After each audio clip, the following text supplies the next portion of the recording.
సృష్టిలో ప్రతి జీవి కాలానికి బానిసైతే ఆ కాలానికి అధిపతి కాలభైరవ స్వామి. పరమశివుని మూడో నేత్రం నుండి అవతరించిన ఈ దివ్య శక్తి ధర్మరక్షణ కోసం ప్రత్యక్షమైందని పురాణాలు చెబుతున్నాయి.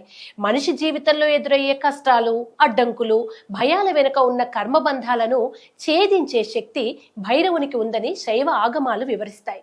ఆయన కేవలం రక్షకుడు మాత్రమే కాదు, కర్మలకు న్యాయం చేసే దైవ న్యాయాధిపతి కూడా.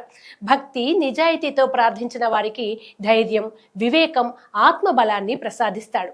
కాలాష్టమి రోజున స్వామిని ఆరాధించడం ద్వారా అనేక జన్మల పాపభారం తగ్గుతుందని విశ్వాసం. శని, రాహు, కేతుగ్రహ సంబంధిత బాధల నుండి ఉపశమనం లభిస్తుందని శాస్త్రాలు చెబుతున్నాయి.